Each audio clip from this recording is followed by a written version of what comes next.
Good to see you, man. Just getting in, picked up my wife, got home, and I wanted to answer your question. You said something about, what about people who can't be baptized? And you actually gave a new one. I haven't heard this one before. You gave the people who are allergic to water. That's the first time I've heard that one. Now, I have heard a lot of people say, what about people who can't be baptized? And then they give people who live where there's not enough water. And then they give people who are paraplegics, quadriplegics.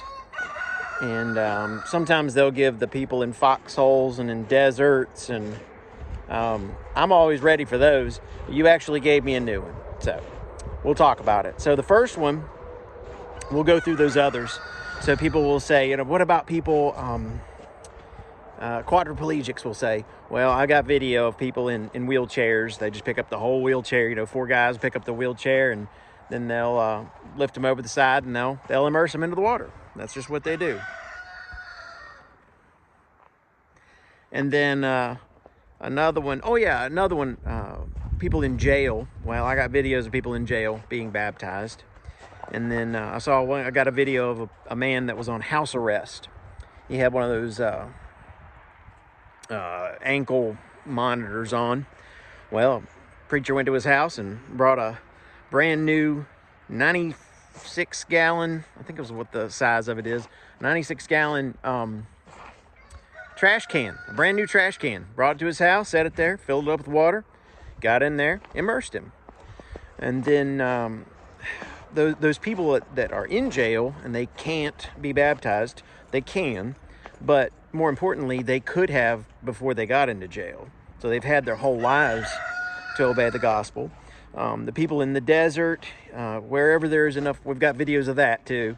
I've seen people dig out some sand, drop a tarp in, fill it with water. People get in, they're baptized. I've seen people being baptized in a front end loader, a bucket on a front end loader.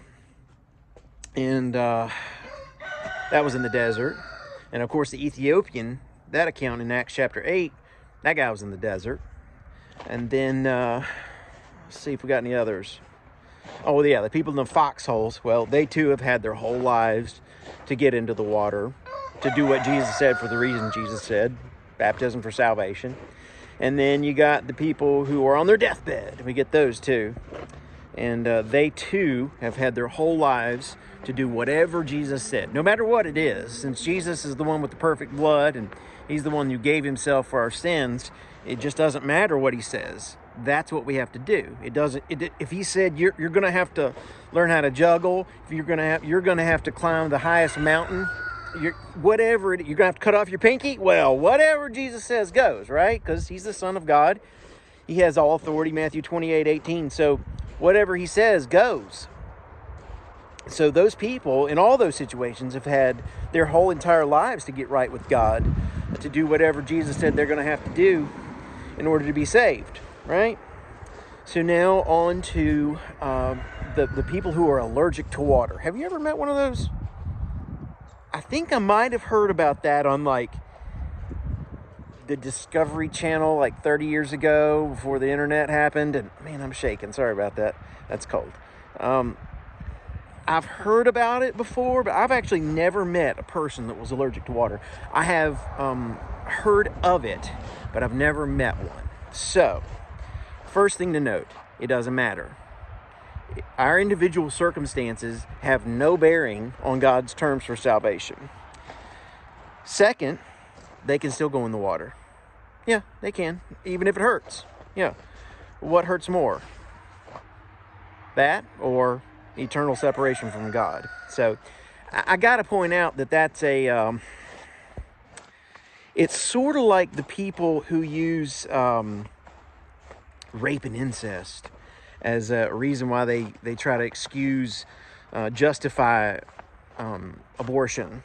They'll use this small minority to try to justify it, to apply it all.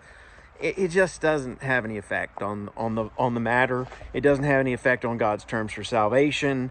If a person who is so allergic to water it hurts when they cry, Yeah, that's a horrific thing, but they still have to be immersed in water by the authority of Jesus Christ for the remission of sins. Everybody does.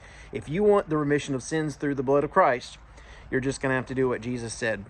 You're going to have to go down in the water.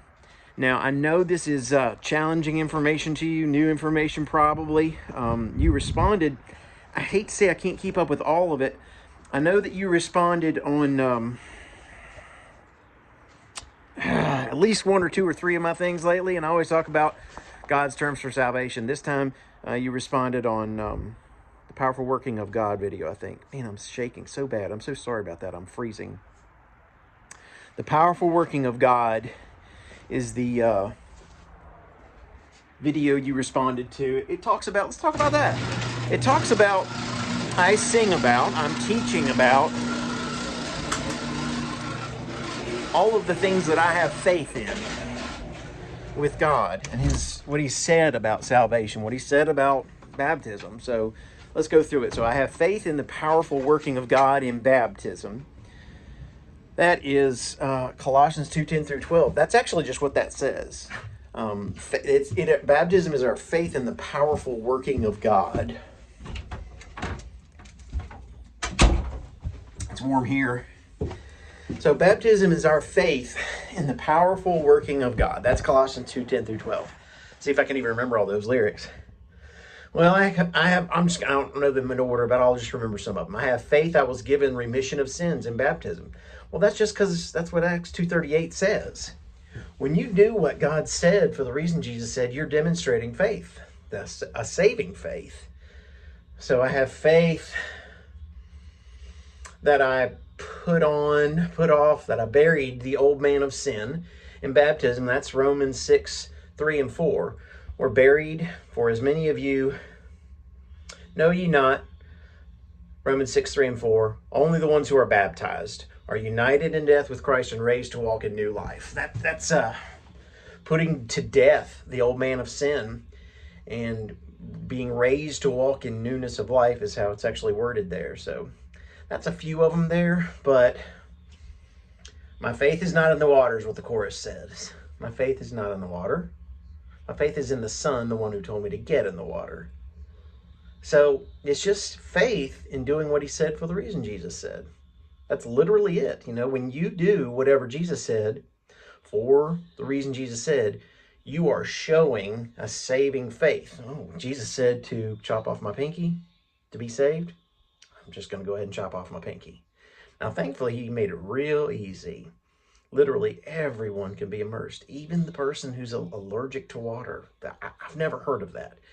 I'm convinced, you know, maybe if I did a Google search on it, 10 people in history ever or something like that, they can still do it.